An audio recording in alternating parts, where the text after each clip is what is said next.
Hello friends, this video on coordination compound part 19 is brought to you by examfear.com. No more fear from exam. But there are some limitations of the crystal field theory also. See, this crystal field theory actually could explain the formation, structure, color and magnetic property of coordination compound. We have seen that.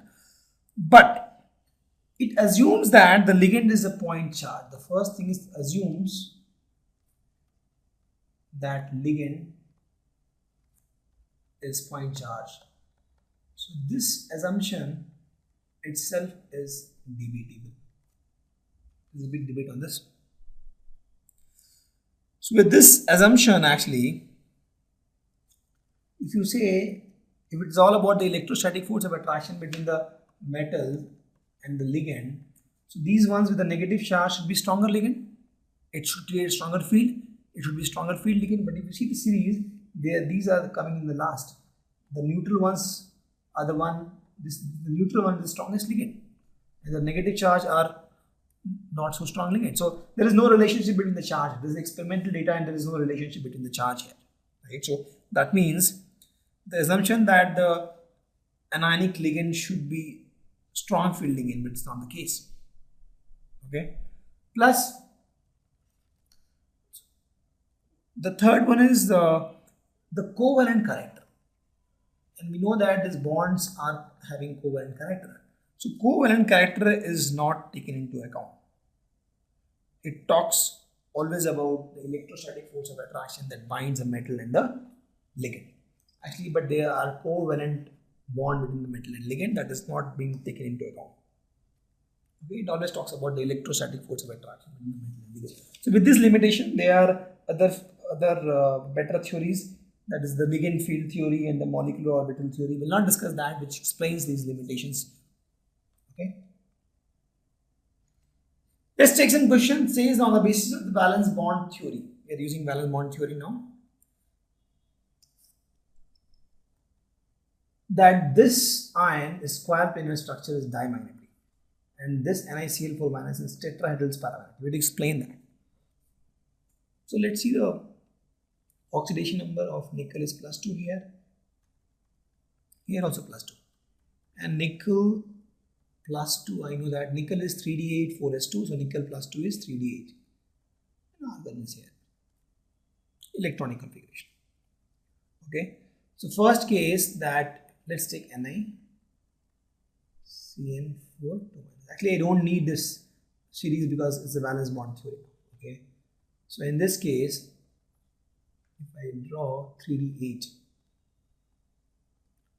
1, 2, 3, 4, 5, 6, 7, and 8. Okay. Then I have 4s, then I have 4p. Now, for this, it is dimagnetic experimentally. Since this is dimagnetic, that means you have to move the electrons here. We have told that based on the experimental data, we shuffle the electrons. So with this, the new structure will be like this.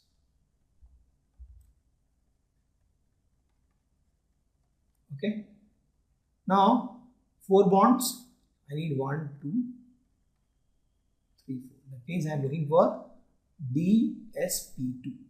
dsp2 hybridization will take place here, and dsp2 hybridization is nothing but square planar. Okay. So just with the fact that this is dimagnetic, we could actually find out the shape using valence bond theory. The next was NiCl4. So NiCl4 2 minus. Same thing for nickel is 3d8. 1, 2, 3, 4, 5, 6, 7, 8. 3d. And then I have 4s. And I have 4p. Now it is told that it is paramagnetic, that means it has lone pair of electrons, that means you won't shuffle the electrons here. Now you need 4 orbitals because you have 4 ligands. So we'll take this one, that is sp3. So it will be sp3 hybridization. So sp3 hybridization is what? We know it is tetrahedral. Correct? So with the fact that we know that magnetic behavior and using valence bond theory, we could actually guess the geometry. Okay. Next is a numerical on the crystal field. It is told that NiCl4 is paramagnetic and NiCO4 is diamagnetic. Both are tetrahedral. Explain that. You know that NCO is a strong field ligand based on the series we have got, and chlorine is a weak field ligand.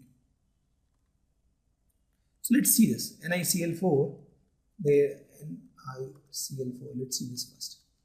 2 minus, the oxidation state of nickel is +2, Ni2 plus, nickel is 3D8 4s2, so nickel 2 plus will be 3D8, 0 actually.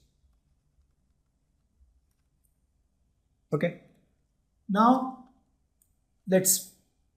we have this 4. 4 is what? 4 means we are talking about tetrahedral geometry here, not the octahedral geometry. Then our splitting will be something like this: 1, 2, 3, 4, 5. This will be Eg and this will be T2D.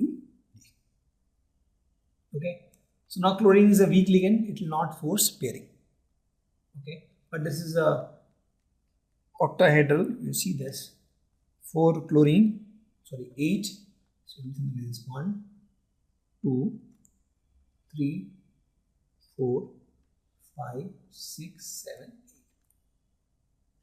8. Okay, so if you see they are unpaired electron and it is paramagnetic. Correct? This part is done. Let's see the second part. Let's see NiCO4. So here the nickel, the charge is 0. So nickel electronic configuration is Ar 3D8 4s. Okay, now if you see 1, 2, 3, 4, 5. Now this CO is a strong field ligand. What it will do is 1, 2, 3, 4, 5, 6, 7, 8 is done pairing. The other 2 s orbital will also be pulled in. Easy and this is T. Why? Because CO is a strong field ligand. Okay, and thus you see here this is diamagnetic. Just because of the fact that we know the series, you could actually tell that this is diamagnetic. You see, from 4s it can actually force the electron to go to 3D. Okay. So we have to explain the fact that FeH2O6 3 plus is strongly paramagnetic, whereas FeCN6 3 minus is weakly paramagnetic. So let's see this. H2O I know is again weak field ligand, and Cn I know is strong field ligand.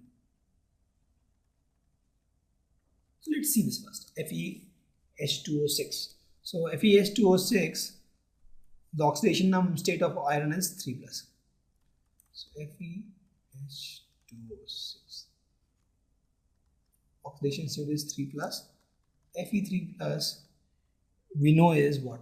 Iron is 3D6 4s2, so Fe3 plus will be 3D5. 3D5 4s0 you can say. Now in the presence of H2 is a weak field, and this is 6, right, octahedral. So my break will be something like this. This will be T2G and this is Eg. This is octahedral, so splitting will be something like this. The weak field ligand, delta naught is less. 5 electrons, 1, 2, 3, it's fine. 4th electron will come here. Why? Because the splitting is less. So this is how it will be. And this is, if you see, 5 unpaired electrons. So mu is nothing but 5 into 5 plus 2, n into n plus 2, that is root of 35. It's almost 36, that is 6 bar magnitude, almost. Let's talk about the other case. FeCN6 3 minus. Here also oxidation state is +3 for iron, and that is 3D5 we just saw here. So let's, the values here P2G and Eg. So here delta naught is large. Why? Because Cn is a strong field ligand, so I have to put 5 electrons. 1, 2, 3, 4th will come here, 5th will come here, because Cn is a strong ligand. So mu is nothing but root of n into n plus 2. Number of unpaired electron here is 1, 1 into 1 plus 2, that is root 3, that is 1.732 bar magnetron. You see, it's a 6 bar magnetron, this is 1.732 bar magnetron. That means this is more paramagnetic and this is weakly paramagnetic. So using the crystal field theory, we can explain this.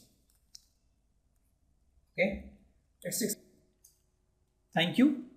Visit examfear.com to watch more videos, attempt free online tests, get free study materials, find tutors and mentors, and much more.